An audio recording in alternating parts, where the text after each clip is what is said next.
पूरे हिंदुस्तान में विश्वकर्मा समाज की आबादी बिहार में खासकर जनगणना के हिसाब से 7.5% है। विश्वकर्मा समाज 5 भागों में बटा हुआ था, बढ़ई, लोहार, सोनार, कसेरा, ठठेरा, कुम्हार, लेकिन सब अलग अलग थे।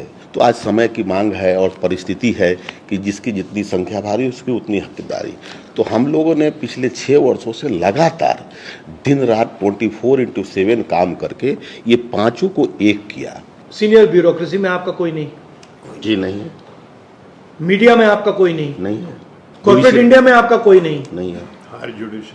हायर जुडिशरी में कोई नहीं? नहीं है। सीनियर जनरल्स में कोई नहीं? आपको यह सवाल पूछना है कि हिंदुस्तान का जो पूरा स्ट्रक्चर है उसमें हमारे लोग क्यों नहीं है? Power structure. हिंदुस्तान में हम 100 साल पहले आते तो सारा का सारा फर्नीचर ये बढ़ाई लोग बनाते थे। सही बात है। एक मतलब अगर ये बनता तो बढ़ाई बनाता था, वो बना तो बढ़ाई बनाता था, वो बना तो बढ़ाई बनाता था। जी जी, राइट। वो आपकी जगह खा गए, खत्म। आपकी जगह ले ली और चाइना के बढ़ाइयों को पकड़ा दी। जी, मार्केट को पकड़ा दी। मार्केट को नहीं, चाइना में बढ़ाई काम कर रहा है। चाइना में बढ़ाई भी काम कर रहा है, लोहार भी काम कर रहा है, सुनार भी काम कर रहा है, कुम्हार भी काम कर रहा है, कसेरा भी काम कर रहा है। उधर की कंपनी उसकी है। ये जो पूरी जापान में इंडस्ट्री है इंजन बनाने वाली, ये पता है कौन चलाता है? ये जापान के जो ओरिजिनल लोहार थे वो चलाते हैं।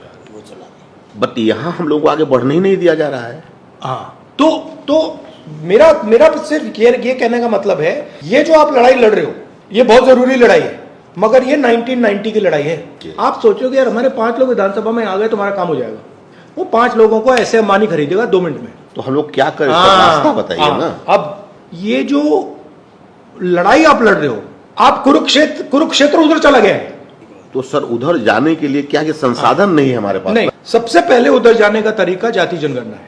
जाति जनगणना में मैं क्यों प्रेशर डाल रहा हूं? क्योंकि मैं जानता हूं जिस दिन जाति जनगणना टेबल पे आ गया मामला ही खत्म, उस दिन आपके सब लोगों को पता लग जाएगा यार ना हम शिक्षा के सिस्टम में हैं, ना हम स्वास्थ्य के सिस्टम में हैं, ना हम कॉर्पोरेट इंडिया में हैं। नहीं सर, हम तो मेरा कहना है मैं आपकी पूरी मदद करूंगा कि आपके एमएलए बन जाए, बट जब तक आप वो बड़ा सवाल नहीं पूछोगे तब तक आपका होने वाला कुछ नहीं है। बड़ा सवाल है कि हिंदुस्तान का जो पावर का सिस्टम है उसमें आपको कैसे घुसाया जाए जी।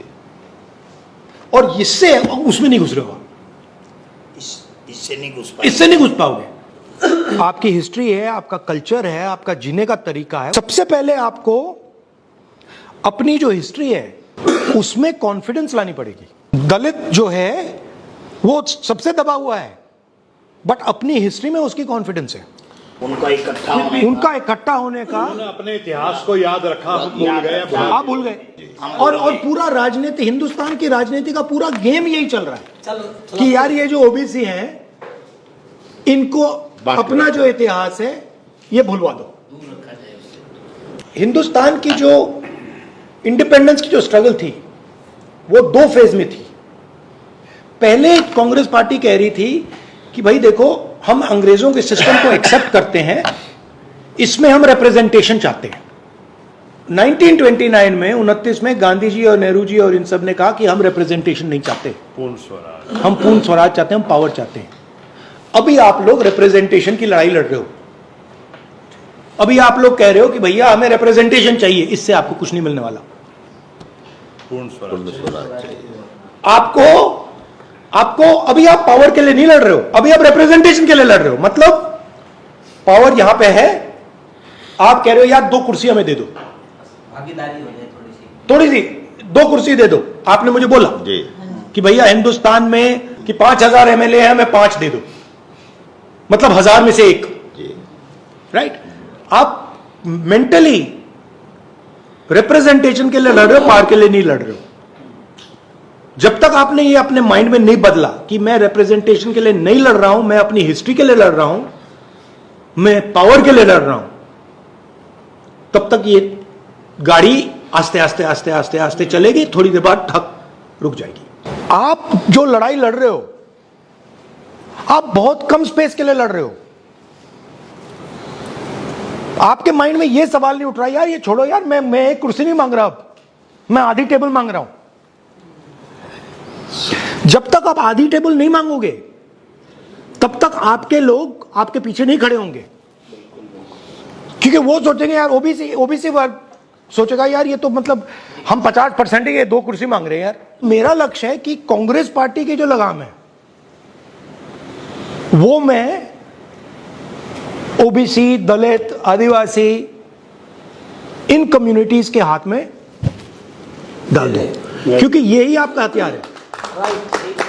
आप हमारा नेतृत्व कीजिए, समाज आपके साथ तन मन धन के साथ रहेगा। ये नहीं कि कल बिहार में ही रहेगा, इतनी मैं आज सबके सामने वादा करता हूँ, पूरे हिंदुस्तान में आपके साथ है। ये आपने जो जनगणना का जो लोकसभा में उठाया था करवा के रहेंगे, वो आपने मनवाया, आपकी जीत है जी, तो हम लोगों के लिए। बट ये कराएंगे नहीं है, ये बड़े बदमाश है ये। जब से आपने आवाज उठाई थी उसके बाद हमने क्रीमी लेयर के खिलाफ रोहतक से लेकर चंडीगढ़ पद यात्रा, पैदल यात्रा कीजिए। पद यात्रा Very की good. सर हमने धूप में। मुझे अन्याय अच्छा नहीं लगता, तो जब मैं देखता हूं कि भैया अति पिछड़ों के साथ अन्याय हो रहा है तो मैं वहां जाता हूं, मैं अन्याय के खिलाफ, मुझे वो नहीं अच्छा लगता। मेरी कोशिश है बिहार में, नॉर्थ इंडिया में, कि जो अति पिछड़ा वर्ग है उसको रिस्पेक्ट मिले, उसकी जो हिस्ट्री है, उसका जो ट्रेडिशन है उसको रिस्पेक्ट मिले, और उसकी जो ओरिजिनल जड़ है जो बीजेपी आरएसएस लोग काट रहे हैं उसे एक बार फिर मतलब मजबूत बनाए।